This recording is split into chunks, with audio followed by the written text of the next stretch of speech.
Ram Ram Saran. So today I'm going to discuss the problem of code forces around 904 जो कि कल दिन में था. I was not able to participate, but I have solved the problems and I'm going to explain one by one. The problem is simple design. नाम से simple design, simple ही लग रहा है, देखते हैं क्या है. A positive integer is called k beautiful. k beautiful एक पॉजिटिव नंबर को बोला जाएगा if the digit sum of the decimal representation of this number is divisible by k. Okay, for example 9272 is 5 beautiful since the digits. हाँ तो okay, ये बोलना क्या जाता है, डिजिट्स का जो सम करेंगे ना उसको k से डिवाइड करेंगे, अगर वो डिविजिबल है डिजिट्स का सम करने के बाद k से, then this number is k beautiful. Okay, you are given two integers x and k. Please find the smallest integer y is greater than equals to x, which is k beautiful. Okay. An integer n is divisible by k if there exists an integer m.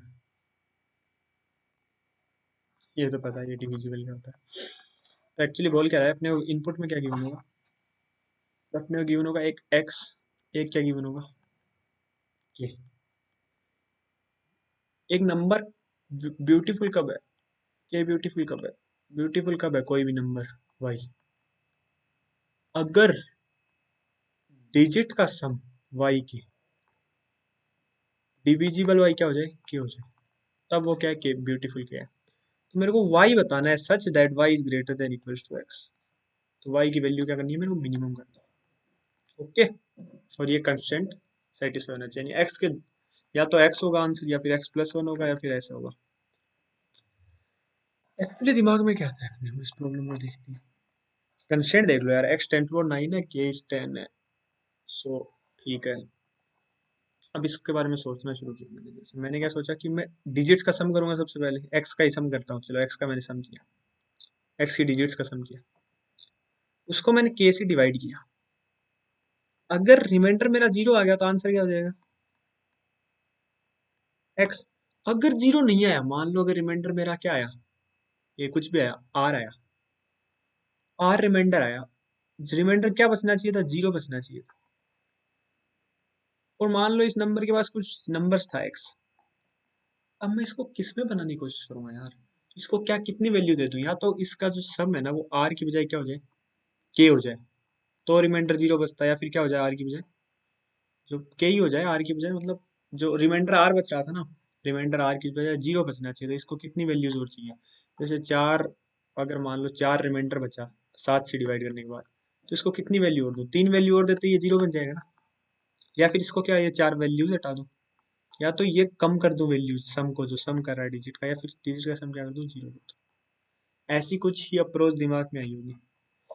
Let's discuss about constant x and k. k की value क्या है, maximum value क्या है k की, 10 तक है ना k की maximum value.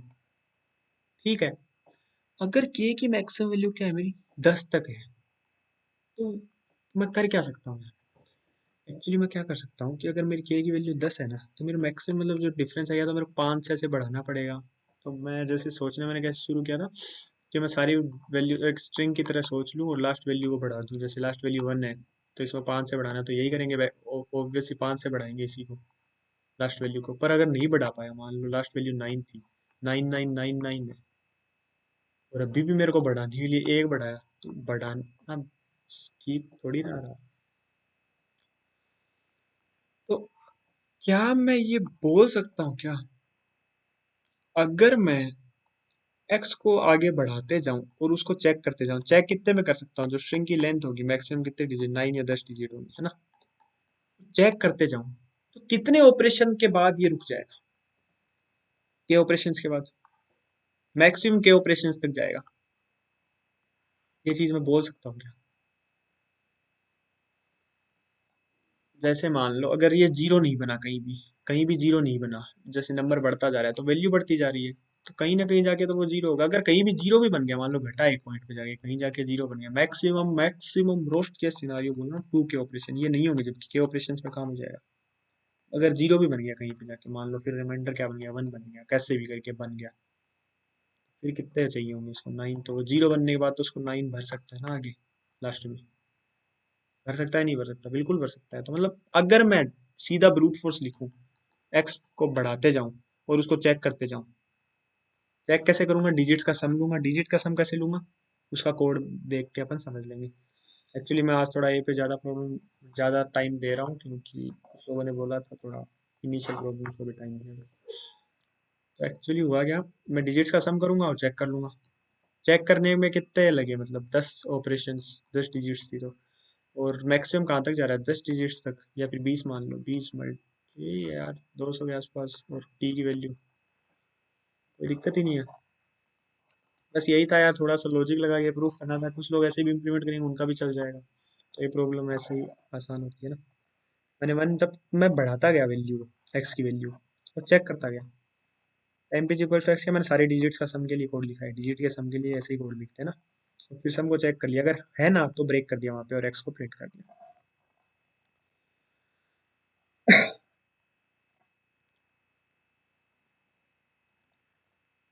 Haunted house, haunted भूतिया घर क्या, you are given a number binary represent consisting of exactly n bits, possibly with leading 0. For example, for n is equal to 5, the number 6 will be given as 00110. ठीक है, n is equal to 4, the number 9 will be given as, okay. Let's fix some integer I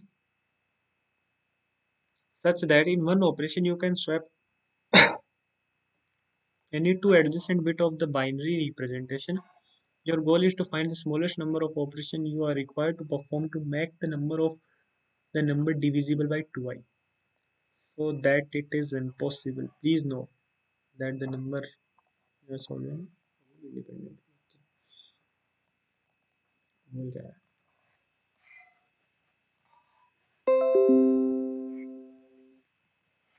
मेरे को क्या given होगा, मेरे को एक given होगा n, क्या गिवन होगा n, n क्या लेंथ ऑफ द स्ट्रिंग, जो और एक क्या होगी बाइनरी स्ट्रिंग गिवन होगा। जब भी प्रॉब्लम अप्रोच ना, सबसे पहले ये क्लियर होना चाहिए कि दिया क्या है, हुआ है और क्यों दिया है, पूछना क्या चाहता है। मेरे को कोई भी बाइनरी स्ट्रिंग गिवन है, मैं कौन सी उठाऊं, ये वाली उठाऊं, चलो ये वाली उठा, 010। अब ये मेरे को बोल रहा है हर एक आई की वैल्यू के लिए आई इज इक्वल्स टू 1 से लेके एन तक, या फिर 0 से लेके, sorry I is equals to 0 से लेके एन तक होगा मेरे हिसाब से, नहीं 1 से एन तक, आई इज इक्वल्स टू 1 से लेके एन तक, तो लास्ट वाले माइनस में आएगा क्या, आएगा अगर,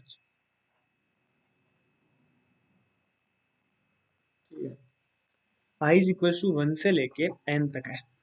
अब मेरे को आई इज इक्वल्स टू 1 के केस में क्या चेक करना है, कोई भी आई पे जाके क्या चेक करना है, नंबर को ऐसे बनाना है, जो स्ट्रिंग से जो नंबर बनेगा ना, स्ट्रिंग बाइनरी को डेसिमल में कन्वर्ट किया जा सकता है, जो भी स्ट्रिंग से कन्वर्ट नंबर बना के इसको डेसिमल में कन्वर्ट करने के बाद उसकी वैल्यू 2 की पावर आई से डिविजिबल होनी चाहिए। और ऑपरेशन में क्या परफॉर्म कर सकता हूँ इसके लिए, कि मैं कोई भी दो एडजेसेंट डिजिट्स को स्वैप कर सकता हूँ, A I comma S I comma S I plus.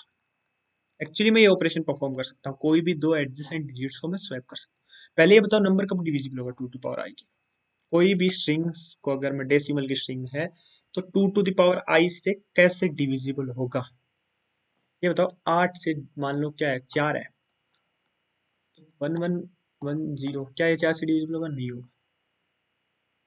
ये डिविजिबल होगा क्या, बिल्कुल होगा। अगर जितना मैंने नंबर लिया ना, आई लिया है ना, उतने नंबर ऑफ जीरोस होने चाहिए लास्ट, लास्ट डिजिट पे उतने नंबर ऑफ जीरो होने चाहिए। आप सोच पा रहे हो चीज, नहीं सोच पा रहे हो तो चलो प्रूफ करते हैं। कोई भी नंबर है, कोई भी नंबर है, इसको मैं डेसिमल में कन्वर्ट करता हूँ तो कैसे लिखता हूँ, जैसे ये पहली बिट है तो क्या 2 टू पावर 0, इसका होता है 2 टू पावर 1, ये 2 टू पावर 1 नहीं आएगी, जहाँ पे 1 है ना वहाँ पे आएगा 2 टू पावर, क्या हो जाएगा, ये कितना हो जाएगा 4, बस ऐसे करके कुछ होगा। तो इसको अगर मेरे को 2 की पावर आई से डिविजिबल करना है तो क्या होना चाहिए कि जो ये कॉमन ले रहा हूँ ना वो नंबर वो 2 टू पावर आई होना चाहिए, कॉमन लेने वाला। तो जो है 2 टू दी पावर आई से शुरू होना चाहिए, जो ये या तो इससे ज्यादा हो, कॉमन आ जाए 2 टू पावर आई करके कैसे भी करके। तो आई की जो वैल्यू है ना, जहाँ पे आई 2 टू पावर आई क्या होगा यहाँ पे एक्चुअली बताओ मेरे को।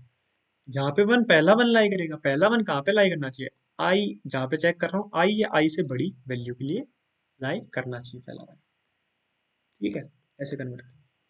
तो एक चीज बताओ, कन्वर्जन होगा कैसे, थोड़ा सोचते हैं। 0 1 0 वाला केस सोचते हैं। आई इज इक्वल्स टू वन के लिए क्या होगा, कुछ करने की जरूरत है क्या, ये बताओ मेरे को। आई इज इक्वल्स नहीं, पहले से जीरो अवेलेबल है। आई इज इक्वल्स टू 2 के लिए क्या होगा, यहाँ पे ये वन है, इसको भाई मेरे को जीरो में कन्वर्ट करना पड़ेगा। कितने स्वैप करने पड़ेंगे, एक स्वैप। तो आई इज इक्वल्स टू जीरो के लिए ए वन के लिए कितना स्वैप करना पड़ा, zero. I is equals to one के लिए वन, और आई इज इक्वल्स टू 2 के लिए ये वन यहाँ पे आ गया, 1 0 0। इस वन के आगे कोई जीरो अवेलेबल नहीं कर सकता ना कभी भी, माइनस वन। ऐसे करना है, जहाँ पे नहीं कर सकता वहाँ माइनस। ओके, अब सोचना शुरू करते हैं। तो सीधा चल रहा हूँ, मान लो मेरे को आई के नंबर ऑफ स्वैप पता है।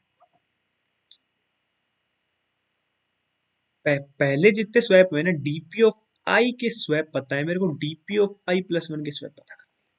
ये पता करना है मेरे को। क्या पता है, आई आई में जितने स्वैप लगे उतने। तो मैं क्या करूंगा एक्चुअली, मैं अब मान लो किस पे हूँ, आई प्लस वन पे हूँ ना, इधर से आई प्लस वन पे, इधर से आई प्लस वन पे हूँ, एक्चुअली आई प्लस वन पे हूँ। मैं चेक क्या करूंगा, क्या चेक करूंगा, ये जो भी इंडेक्स है मेरी उल्टी चलते हुए, मान लो इधर से मैं उल्टा चल रहा था ना पहले, आई जी इक्वल्स टू एन पे। एन को मेरे को आई जी इक्वल्स टू किसको बदलना था पहले, जीरो, एन को जीरो में बदलना था, फिर आई जी इक्वल्स टू किसको, N zero N minus one में। तो एक्चुअली मेरे को DP of I minus one कर रहा हूँ, उल्टा चल रहा हूँ ना। I G equals to N को मैं जीरो में कन्वर्ट कर रहा हूँ, तो वो आई जी इक्वल्स टू वन की तरह ही काम कर रहा है, उल्टा इधर से राइट टू लेफ्ट। समझ में आ गया होगा, थोड़ा ध्यान देना, एकदम ध्यान से सुनना। आई इज इक्वल्स टू क्या है, एन है। फिर मैं किस पे मूव करूंगा, एन माइनस वन पे। फिर किस पे मूव करूंगा, एन माइनस टू पे। ऐसे ही तो मूव करूंगा कि इसको पहले जीरो बनाना है, फिर इसको जीरो बनाना है, फिर इसको जीरो बनाना है। इनको जीरो बनाया तो इनके पास कुछ ऑपरेशन होंगे ओपी, है ना, कुछ भी ऑपरेशन होंगे, जितने ऑपरेशन लगे। ठीक, अब यहाँ पे मेरे को क्या बनाना है, जीरो। अगर ऑलरेडी जीरो है तो कुछ नहीं करना भाई, यही आंसर आ जाएगा जो ऑपरेशन। अगर ऑलरेडी जीरो नहीं है तो ये किसकी तलाश करेगा भाई, करेंगे कैसे, किसी वन की तलाश करेगा। और इस वन, सॉरी, किसी जीरो की तलाश करेगा। अगर ये वन है तो पहले इससे पहले जो भी जीरो लाई करता है उसकी तलाश करेगा, और इस जीरो को कहाँ पे लाने की कोशिश करेगा, यहाँ पे। मान लो ये अपन आई पे है, और अपने को जे पे क्या मिला, जीरो मिला इससे पहले। तो आंसर क्या होगा भाई, कितने स्वैप लगेंगे, आई माइनस जे ना। ऑपरेशन में क्या ऐड हो जाएगा, ओपी प्लस इक्वल आई माइनस जे। ये काम होगा या नहीं होगा, यहाँ तक समझ में आया, बिल्कुल समझ में आया। अब इसको इम्प्लीमेंट कैसे करेंगे, सोचना कैसे, इसको इम्प्लीमेंट कैसे करेंगे। मैं क्या करूंगा actually? मैं कुछ नहीं करूंगा, एक सेट ले लूंगा। थोड़ा सा सोचना आप, एक सेट ले लूंगा ऐसे, उसमें क्या जीरो की पोजीशंस इंसर्ट कर लूंगा, जीरो की पोजीशंस इंसर्ट कर लूंगा। और मैंने उल्टा चलना शुरू किया, जैसे एक जीरो की रिक्वायरमेंट थी तो मैं लास्ट वाली जो सेट में जो लास्ट वैल्यू है ना, सबसे बड़ी वाली, उल्टा चलना शुरू किया, सबसे लास्ट वाली वैल्यू को चेक करूंगा। अगर वो वैल्यू इसके इक्वल है तो उस वैल्यू और इस ये वो जे होगी, वो जे की वैल्यू होगी, जे आ गई अपने पास। अगर सेट इम्पेटी हो गया तो आंसर क्या जाएगा, माइनस। वो यहाँ पे आ गया। अब आगे वाली वैल्यू पे जाऊंगा, उससे छोटे वाली चेक करूंगा, ऐसे करके इम्प्लीमेंटेशन देखते हैं, थोड़ा अच्छे से समझ में आएगा।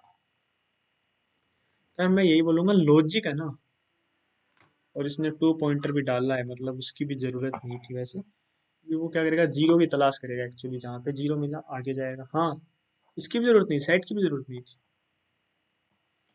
मैंने सेट लेके थोड़ा सा कॉम्प्लिकेटेड कर दिया, जब सेट की जरूरत नहीं थी, एक और फॉर लूप यूज कर सकते थे। मैं क्या करूंगा, I equal to N minus one से उल्टा चलना पहले मैंने क्या किया, सेट में डाल दिया जो जो पोजीशन पे जीरो था। ठीक है, मैंने उल्टा चलना स्टार्ट किया। अगर सेट की साइज जीरो है, मतलब जीरो अवेलेबल ही नहीं है स्ट्रिंग में, तो आंसर क्या आएगा, माइनस वन आएगा। अदरवाइज क्या आएगा, सेट की लास्ट वैल्यू निकाल ली मैंने, बारबीगन वाली, और ये क्या हो गया, मेरा जे हो गया, आई माइनस जे कर लिया मैंने एक्चुअली। तो ये मेरा आंसर में ऐड हो गया वैल्यू में। और इसको लास्ट वैल्यू को क्या कर दिया मैंने, इरेज कर दिया, सेट से गायब कर दिया। वैल्यू क्या कर दी मैंने, इवन सेट की जगह वेक्टर भी ले सकता था। वेक्टर लेना is good option, even two pointer की भी जरूरत नहीं पड़ती। थोड़ी और टाइम कॉम्प्लेक्सिटी बेटर हो जाती है, पर एक्स्ट्रा स्पेस यूज हो रहा है ना इसमें, तो ज़्यादा ही सोचें तो फिर अपने को गिवन था तो सेट की जगह वेक्टर यूज कर सकता था, या फिर टू पॉइंटर सिंपली जे चला देता, जीरो के लिए तलाश करता, फिर आगे वाला जीरो ढूंढता उसके बाद जो भी। ओके, तो ये प्रॉब्लम अच्छा था यार ऐसे, कि इसमें टूल वर्ड ठीक है, बिट मास्क जो बोलते हैं ना, बिट मास्किंग की प्रॉब्लम, बिट मास्क वाली प्रॉब्लम समझ नहीं आती थी। बिट मास्क तो नहीं बोलूंगा इसको, मैं बिट्स बोलूंगा। सी मीडियम साइज बहुत अच्छा प्रॉब्लम था। The array A1 A2 AM is initially filled with zeros। ये क्या सारे जीरो से भरे हुए। You are given n pairwise distinct segments। Okay, you have to select an arbitrary subset of these segments। Next you do following। For I is equals to 1 2 3, if the segment Li and Ri has to be selected to subset, then for each index increase Aj by 1। Okay, and Aj is replaced by Aj plus 1। If the segment Li Ri has not been selected, the array does not change।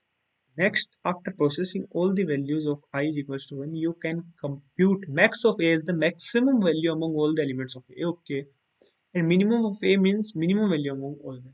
मेरे को ultimately क्या करना है, ये value निकालनी है। Please find the maximum cost among all the subset of segment.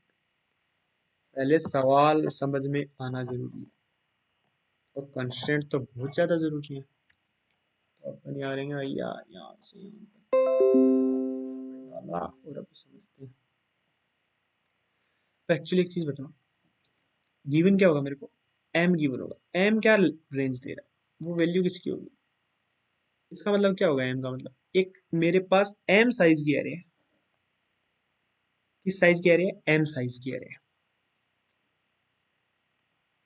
ठीक है, इस प्रॉब्लम में शायद आपको कुछ नया सीख पहले से पता भी हो सकता है, मैंने कंप्रेशन यूज किया था। आई डोंट नो उसके बिना भी शायद प्रॉब्लम सॉल्व हो जाए, पर मैंने वो यूज किया था ना, एम साइज। एम साइज का मेरा क्या है, एक एरे है। ओके, वो शुरू में उसमें सारी वैल्यूज क्या है, जीरो जीरो जीरो, ऐसे कि जीरो कितने, एम जीरो से।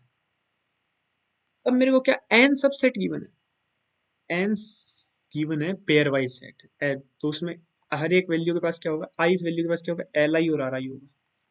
तो उसको अगर मैंने सिलेक्ट किया तो एल से आर रेंज तक की सारी वैल्यू में प्लस वन ऐड कर देगा, इस एरे में इतना चेंज कर देगा अगर इसको मैंने सिलेक्ट किया तो मैं इस एन में से कोई भी सबसेट सिलेक्ट कर सकता हूँ। कितने सबसेट बनेंगे भाई, या तो कुछ ही ना सिलेक्ट करूँ, टू दी पावर कितने सबसेट बनेंगे, हाँ टू पावर एन बनेंगे, अगर कोई भी सिलेक्ट ना करना है तो कर लो। तो मेरे को अल्टीमेटली क्या करना है, maximum value of this array minus minimum value of this array should be maximize. तो इसको मेरे को मैक्सिमाइज करने की कोशिश करना है, इसको मेरे को मिनिमाइज करने की कोशिश। ये सोचो, एक सबसेट को सिलेक्ट करने से कोई भी ऐसी प्रॉब्लम आए ना, सबसे पहले ऐसे सोचा करो, एक सबसेट को सिलेक्ट करने से कैसे फर्क पड़ता है, ऑपरेशन सोचना शुरू करो।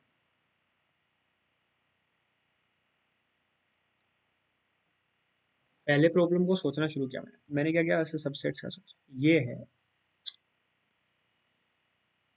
ये है। इस केस में क्या होता है, या तीनों को ले लेता, सारे plus one plus one plus one कर देता, तो ये क्या होता है, मैक्सिमम वैल्यू क्या आती है, तीन आती। मिनिमम वैल्यू क्या आती भाई, अगर क्या पता यहाँ पे कुछ खाली रह गया हो, अगर डब्बा तो जीरो हो जाती है, अदरवाइज मिनिमम वैल्यू क्या जाती है, ये वाली वन, यहाँ पे कुछ खाली रहा होगा, तो ऐसा कुछ।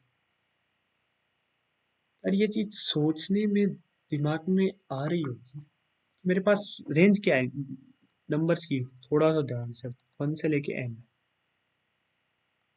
मान लो मेरा जो पहला इंटरवल है ना, वो वन से एम को पूरे को सिलेक्ट कर लिया, मान लो मैंने कर लिया। वन से एम का वाला जो भी इंटरवल मैं सिलेक्ट कर रहा हूँ, क्या इसकी जरूरत है मेरे को, क्या इसकी जरूरत, अगर ये ना भी करूं तो कोई फर्क पड़ता है क्या, नहीं पड़ेगा। जो क्यों डिफरेंस ले रहा हूँ मैं, मिनिमम को बढ़ा रहा है, मैक्सिमम को भी बढ़ा रहा है, ये वन से यही तो कर रहा है, सारी वैल्यूज को प्लस वन से बढ़ा रहा है। तो इसको अगर ना भी लूं तो भी काम हो जाएगा क्या, हाँ हो जाएगा। पहली चीज ये दिमाग में आ गई, वन से वन और एम जिसमें भी ना, उसको ना भी लूं तो भी काम हो जाएगा।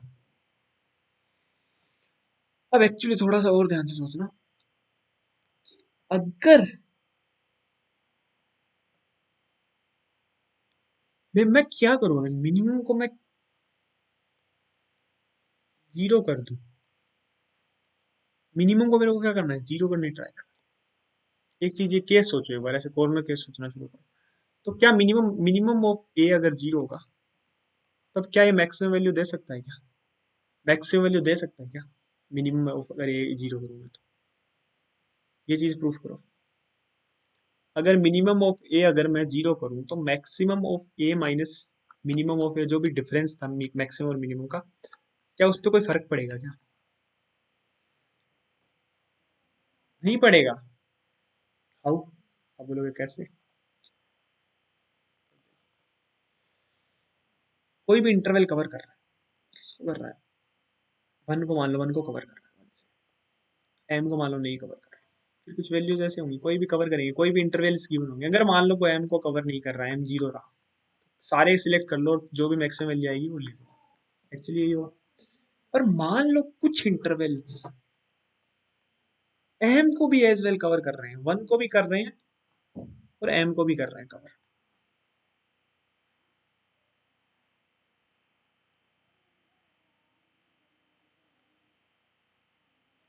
दो इंटरवल है,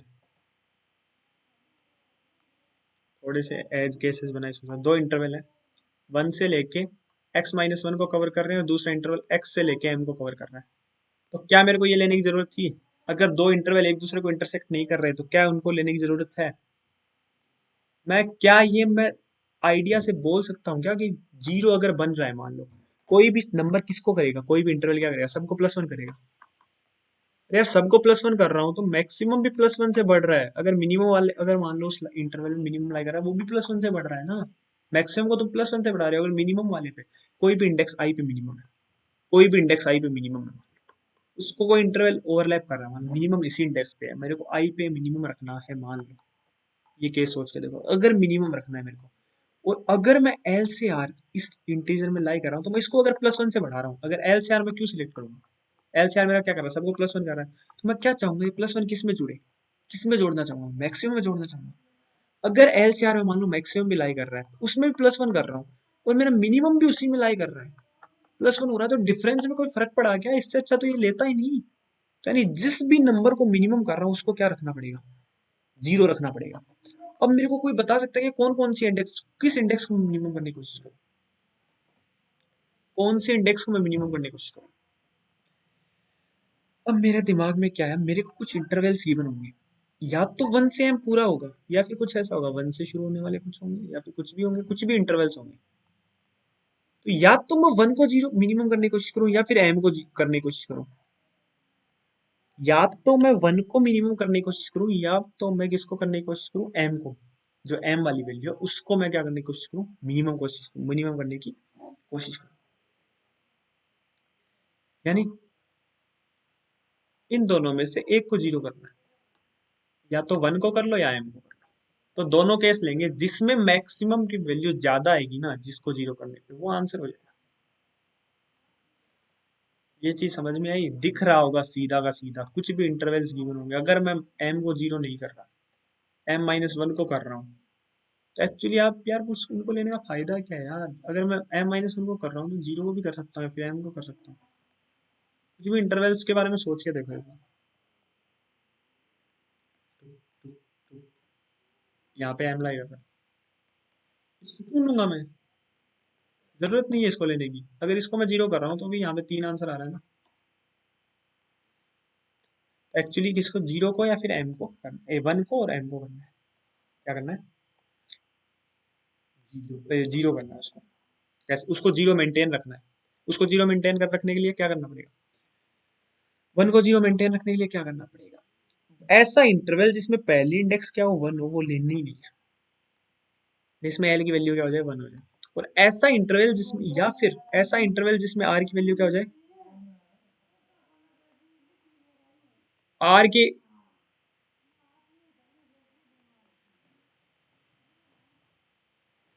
इसमें क्या हो जाए, r की वैल्यू क्या हो जाए अपनी, r की वैल्यू क्या हो जाए, m हो जाए। तो अब मेरे को ये बताओ, अब थोड़ा सा कोड के बारे में सोचना, लॉजिक अपना पक्का तैयार है, अब कोड के बारे में सोचना है। यार कोड में दिक्कत पता है क्या है? दिक्कत ये आएगी कि m की वैल्यू है 10⁹ तक। मेरे को हिसाब से कंप्रेशन के बिना भी शायद लिखा जा सकता था, शायद ओवरलैपिंग में कुछ काउंट वाउंट करके, पर मैं एक टेक्निक यूज कर रहा हूँ इसमें। क्या? मेरे को 1 और m पता है मेरे को, ठीक है। एक्चुअली अब मैं क्या करूँगा, कंप्रेस कर सकता हूँ क्या इंटरवल्स को? कंप्रेस कैसे करूँगा? एक चीज बताओ, बीच में इंटरवल दे दिया 2 से 10, और आगे कुछ भी 10 से स्टार्ट हो रहा है, 2 10 को ऐसा इंटरवल है, 2 से 10 इंटरवल है, और m की वैल्यू का 1 से 12 है। क्या मैं ये इस एक को एक मान सकता हूँ, इस दो को दो मान सकता हूँ, उस 10 को 3 मान सकता हूँ, 12 को क्या मान सकता हूँ, 4 मान सकता हूँ? ऐसा कर सकता हूँ क्या? बिल्कुल कर सकता हूँ, कोई फर्क थोड़ी पड़ेगा। डिफरेंट इंडेक्सेस तो उतनी ही रहेंगी, उतनी ही रहेंगी ना। तो मैं एक्चुअली क्या करूंगा, इसको कंप्रेशन कैसे करते हैं, सेट में पहले कंप्रेशन का कोड देख लेते हैं। ये कंप्रेशन वाली टेक्निक बहुत जगह यूज होती है। मैंने किया क्या एक्चुअली, कंप्रेशन के लिए मैंने सेट में क्या इंसर्ट किया, वन वन मेरे को काउंट लेना है भाई, एम भी लेना है मेरे को, ये दोनों पहले इंसर्ट कर दिया। फिर क्या कर दिया, एल से आर जो भी वैल्यू थी ना सेट में इंसर्ट कर दी। अब जो अलग अलग वैल्यू है एल आर की, वो मेरे को पता है। फिर मैंने क्या किया, जो सबसे छोटी वैल्यू थी ना उसको 1 दिया, उसके बाद वाली को 2 दिया, उसके बाद वाली को 3 दिया, ऐसे सारी वैल्यूज को वैल्यू दे दी मैंने। और फिर मैंने अपडेट कर दिया, जो मैंने ये डाला था ना मेरा एल से आर वाला वाली चीजें, उन्हें अपडेट कर दिया कि वैक आई डॉट फेस्ट, और ये वाला हो गया। और इसको मैप मैप में डाल के रखा था मैंने कि इंडेक्स को मार्क कर रखा था, तो इन दोनों को अपडेट कर दिया मैं एल से आर। अब कंप्रेस्ड वो होती है, कंप्रेस्ड रेंज है ना। मैंने फंक्शन लिखा है सोल्व, उसमें वेक्टर पास करूंगा, ये वाला पेयर वाला वेक्टर, ठीक है। उसमें क्या पास करूंगा, 1 पास करूंगा, मतलब 1 को मेरे को 0 बनाना है। और उसमें क्या पास करूंगा, एक्स की टोटल साइज कितनी थी, जो अभी कंप्रेशन हुआ है ना।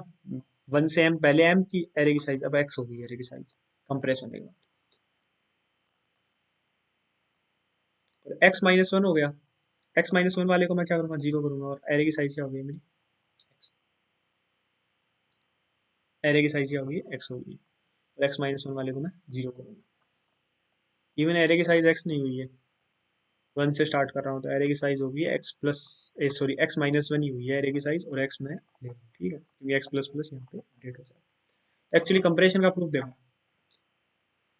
अगर एल से आर में सारी वैल्यू अलग अलग ले लूँ, एल और आर कहीं भी एक दूसरे को मैच नहीं कर रहे, तो कितनी डिफरेंट वैल्यूज हो सकती है, 2 मल्टीप्लाई बाय एन प्लस 1 से एम वाली 2 वैल्यूज।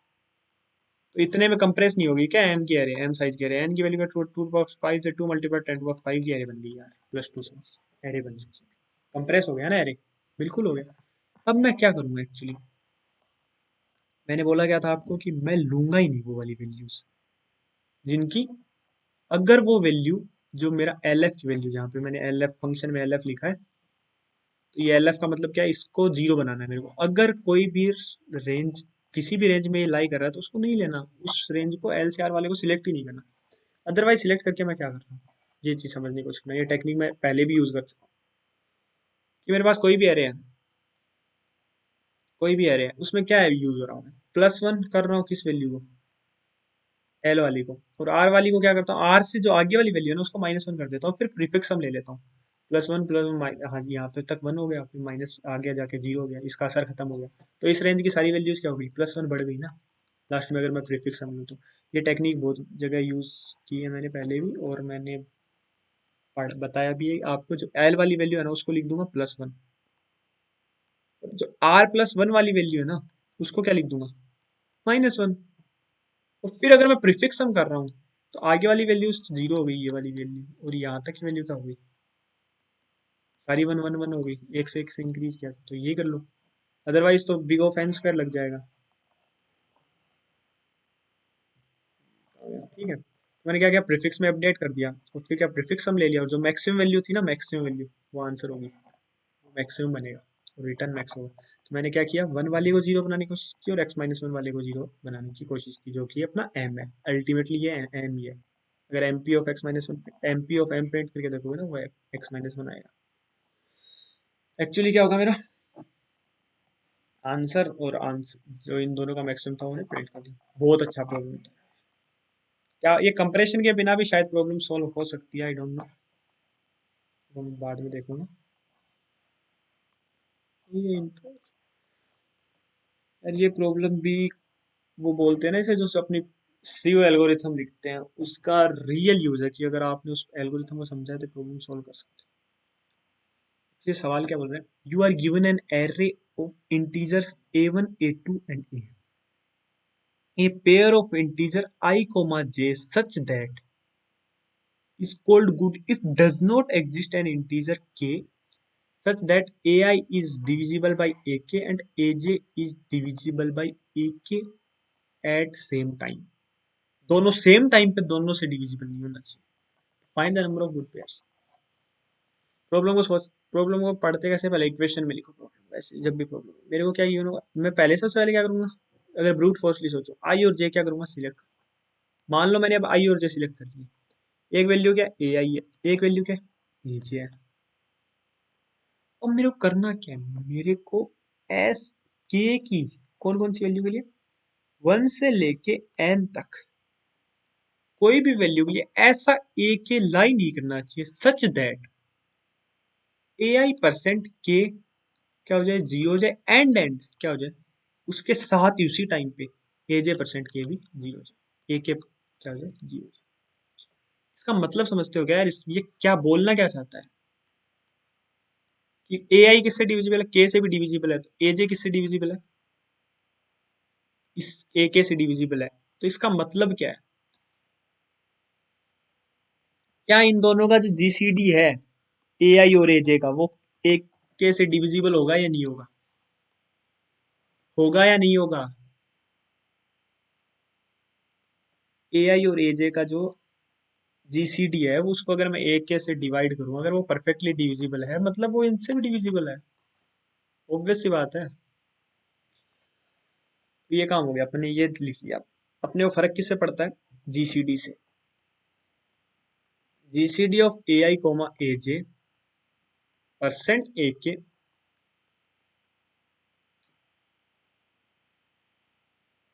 शुड भी क्या हो जाना चाहिए,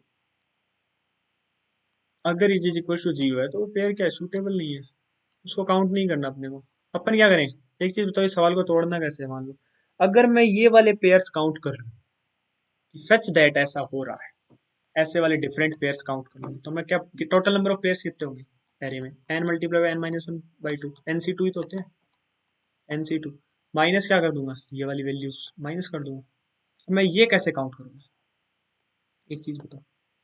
सबसे पहले तो मैं ये काउंट करूं कि ये वैल्यूज कितनी है। एक चीज बताओ, कंस्टेंट देखो, ए आई और एजे की मैक्सिमम वैल्यू क्या हुई है, 1 से लेके एन तक है ए आई की वैल्यू, और एन क्या है 10.6। अब सोच, मेरे को पता है कोई भी ए आई है वो हमेशा एन से छोटा होगा, वो 1 से बड़ा होगा, तो 10.6 तक कंस्टेंट है। तो मैं क्या करूंगा, GCD of A I comma A J होगा, उनका काउंट करने की कोशिश करूँ ना।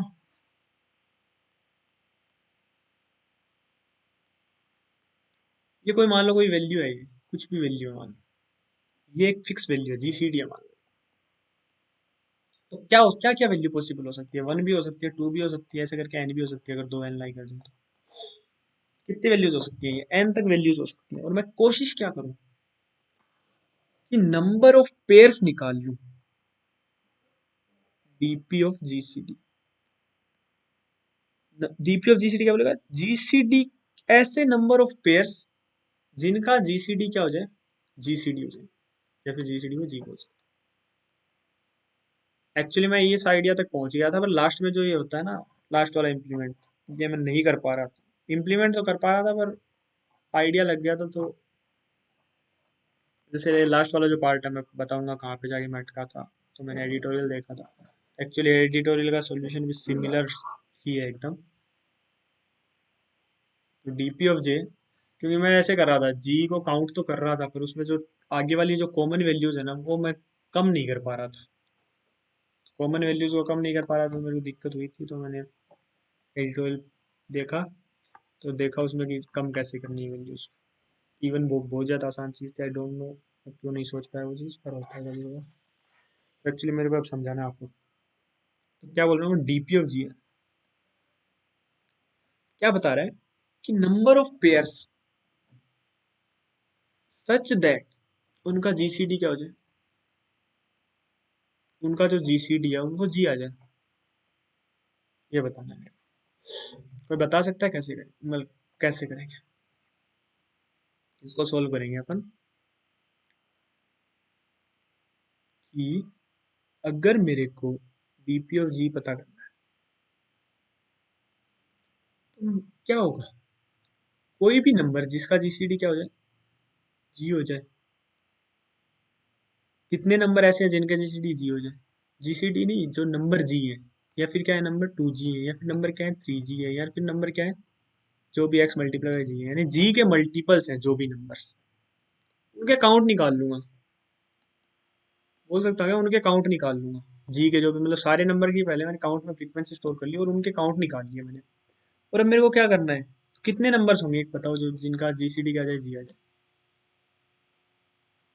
Count multi count C two जो भी मेरा काउंट है, count multiply count minus one by two, ये होगा या नहीं होगा, बिल्कुल होगा। पर एक चीज बताओ, डीपी ऑफ जी के पास क्या डीपी ऑफ टू जी भी आ गया है नहीं आ गया, कि अपन जी वाला ले रहे थे तो क्या पता मैंने जी वाला सिलेक्ट किया कुछ, टू जी वाला सिलेक्ट कर रहा हूँ कुछ भी, तो क्या पता दोनों नंबर टू जी वाले से सिलेक्ट हो गए हो, क्या पता दोनों नंबर थ्री जी वाले सिलेक्ट होंगे, या फिर कोई नंबर ऐसा हो सकता है फोर जी और एट जी सिलेक्ट हो गया हो, जो अल्टीमेटली फोर जी बना रहा है। तो ये करने के बाद क्या मेरे को जो आगे वाली वैल्यूज है DP of two G DP of three G जो मैं दोबारा काउंट हो गए, इनका सम करके इसमें से घटाना पड़ेगा या नहीं घटाना पड़ेगा, ये चीज क्लियर हुई या नहीं हुई, हो गई होगी। तो अब मेरे पास एक्चुअली क्या है, ऐसे ऐसे करके मेरी डीपी कैलकुलेट हो गई। अब मेरे पास डीपी ऑफ जी क्या बता रहा है, GCD number of pairs such that उनका जीसीडी क्या हो जी, ये बता रहा है, बात खत्म, ये चीज मेरे को सीधा पता है। अब मेरे को बताओ आंसर कैसे कैलकुलेट करेंगे, मैंने आपको बोला था कि मैं ऐसे पेयर कैलकुलेट करूंगा। अब मेरे पास मेरे को किस पे आइटरेट करना है, सबसे पहले के पे आइटरेट करना है, के की वैल्यू क्या क्या हो सकती है, वन से लेके एन तक कुछ भी हो सकती है, जो के मतलब के की वैल्यू वन से लेके एन तक, मतलब अगर वो लाई कर रहा है बीच में, सारे ए आई पे आइटरेट करूंगा, अल्टीमेटली मैं यही बोलना चाहता हूँ, ए आई पे आइटरेट करूंगा सारे के सारे, जो भी वैल्यू है ए आई की वैल्यू, ए आई की वैल्यू कहाँ से कहाँ तक लाई हो सकती है, वन से लेके एन तक, तो मैं सब पे आइटरेट कर दूँ। और कहीं भी काउंट ऑफ आई की वैल्यू अगर क्या है मेरी जीरो से बड़ी है, अगर उसकी फ्रीक्वेंसी जो मैंने कैलकुलेट ऑलरेडी कर रखी थी अगर वो कहीं भी ऐसा है, तो मैं क्या करूँगा, काउंट ऑफ आई की वैल्यू अगर ग्रेटर देन जीरो है कहीं भी, तो मैं क्या करूँगा, तो मैं बोल सकता हूँ कि ये वाला नंबर ऑफ पेयर्स सूटेबल नहीं है, जो भी अगर जी वैल्यू आ रही है जीसीडी, जैसे काउंट ऑफ आई, किसी भी आई पे गया मैं, आई पे आइटरेट कर रहा हूँ वहां से वन से लेके एन तक, अगर वो नंबर लाई कर रहा है उसमें, तो वो ए के बन गया अपना, मान लो आई क्या बन गया, अब ए के बन गया। तो क्या होना चाहिए, ऐसी जो भी जी है जिनका जीसीडी क्या है, ये वाला है, आई है, तो क्या मैं बोल सकता हूँ DP of I plus DP of even two I वाले में भी तो आई से डिवाइड कर सकते हैं, प्लस डीपी ऑफ थ्री आई, ये सब क्या होंगे, एक अनस्टेबल प्ले पेयर बनाएंगे अगर काउंट ऑफ आई क्या है ग्रेटर देन जीरो। और याद रखना यार, दो बार कैलकुलेट ना करूँ मैं डीपी ऑफ टू आई, तो इसके लिए मैं कह रहा हूँ विजिटेड वाला कोड देखते हैं एक्चुअली समझ में। ये वही होता है जो अपने को सिव एल्गोरिथम जिसको पता है ना, वो अच्छे से पता है, ये प्रॉब्लम सॉल्व कर लिया मैंने। क्या क्या काउंट कैलकुलेट कर लिया सबसे पहले, बिल्कुल कर लिया, एन प्लस वन साइज का बना लिया, फिर मैंने डीपी बनाया, मैंने उल्टा चलना शुरू किया। अब देखो उल्टा क्यों चलना शुरू किया, आई पे पहुंचा तो मेरे को पता होना चाहिए भाई two I three I four I क्या है, इसलिए उल्टा चलना मैंने शुरू किया। मैं क्या किया, J is equal to I से लेके एन तक आइटरेट करूंगा, J plus equal to I तक, ये क्या बता रहा है अपने two I three I four I ये वैल्यूज बता रहा है, इन सब का मैंने क्या किया काउंट कर लिया, और ये क्या कर लिया एनसी टू लिख दिया डीपी ऑफ आई में, और घटा क्या दिया जो, अब मैं यहाँ पे सम तो कर रहा हूँ पर अभी इनिशियली मेरा डीपी ऑफ आई क्या था, वो था जीरो, तो ये डीपी ऑफ आई नहीं जुड़ेगा, बट टू आई थ्री आई ये ऑलरेडी अपडेट हो चुके हैं तो वो जुड़ जाएंगे, तो DP of I minus equal to value, हुआ या नहीं हुआ, बिल्कुल हो गया। तो मेरे पास डीपी ऑफ डीपी क्लियर है, बिल्कुल क्लियर है। मैंने विजिटेड मार्क किया जैसे अपन क्या करते हैं उसमें सिव में मार्क करते हैं, तो मैंने क्या किया सिव एल्गोरिथम लिखते हैं वैसे के वैसे लिखा, आई इक्वल टू वन से आइटरेट करना शुरू किया, एन से कर दिया, ये बुल वाला ऐसे ही लिख दिया था मैं पहले कुछ उस तरीके से इम्प्लीमेंट करा था। फिर मैंने क्या किया, काउंट ऑफ आई अगर 0 से बड़ा है तो मैं क्या करूंगा, j इज इक्वल टू 1 से लेके आई 2i 3i सब पे जाऊंगा। और अगर वो पहले कभी काउंट नहीं किया वो वाली वैल्यू को, तो मैं उसमें उसको आंसर में ऐड करूंगा, और उसको मैं क्या कर दूंगा, मार्क कर दूंगा कि मैं इसको पहले काउंट कर चुका। ठीक है, तो बार बार काउंट करूँ। आंसर क्या हो गया मेरा, NC2 माइनस आंसर। तो मेरे को ये सूटेबल पेयर नहीं थे जो मैंने अभी आंसर में कैलकुलेट किया, उसका टोटल नंबर ऑफ पेयर में से ये घटाया। यार मैंने चारों प्रॉब्लम एक्सप्लेन कर दिया, पांचवें सबमिशन बहुत कम थे, मैंने ट्राई भी नहीं किया। और एक और कॉन्टेस्ट हुआ था, उसका भी मैं एडिटोरियल डाल दूंगा। तो एक्चुअली अभी वर्ल्ड कप चल रहा है, मैचेस भी अच्छे हो रहे हैं। इवन इंडिया के क्या, मैं सारे मैचेस देख रहा हूँ, अफगानिस्तान पाकिस्तान का मैच आज, क्वाइट एक्साइटेड अबाउट इट, तो वो भी देखेंगे। तो मैं कॉन्टेस्ट में पार्टिसिपेट नहीं कर पा रहा हूँ। आई होप मैं आगे वाले कॉन्टेस्ट में करूँ। इंडिया के मैच के दिन अगर कॉन्टेस्ट नहीं हुआ तो मैं ट्राई करूँगा मैं पार्टिसिपेट करने की, और एडिटोरियल उसी दिन पोस्ट करने की। अदरवाइज अगर मैं पार्टिसिपेट नहीं कर पाया तो एडिटोरियल मैं अगले दिन तो पोस्ट कर दूंगा सुबह सुबह। So thank you everyone. और यार वीडियो लाइक कर देना, अगर सब्सक्राइब नहीं किया है, इतने सारे एडिटोरियल डालते हैं, सब्सक्राइब कर दो। और क्या बोलते हैं, शेयर शेयर करके तो क्या ही करोगे, अगर कोई किसी ने कॉन्टेस्ट दिया है, आपसे कोई डाउट वगैरह पूछ रहा है, then you can share. Actually D problem का सॉल्यूशन एकदम सिमिलर है एडिटोरियल के, क्योंकि ऑब्वियस सा था, यही दिमाग में आया था, शायद इसके बिना भी क्या पता प्रॉब्लम सोल्व हो जाए ये वाली। सी आई डोंट नो, एडिटोरियल का मैंने देखा नहीं था। बी ये सिंपल पता नहीं सही, बट बी मेरे को देखना पड़ गया था क्योंकि ये वाला पार्ट मैं जो 2G 3G घटा नहीं रहा था। ये तो मेरे को पता था ऐसे करके काउंट करना है, एन log n होगा, कंस्ट्रेंट देख के आइडिया लग जाता है। ज़्यादा प्रॉब्लम प्रैक्टिस करने का यही फायदा है कि आपको ज़्यादा टाइम से आप कॉम्पिटेटिव प्रॉब्लम हो तो अभी मसल मेमोरी में ये चीज़ आ जाती है कि हाँ ये सब हो रहा है। तो धन्यवाद।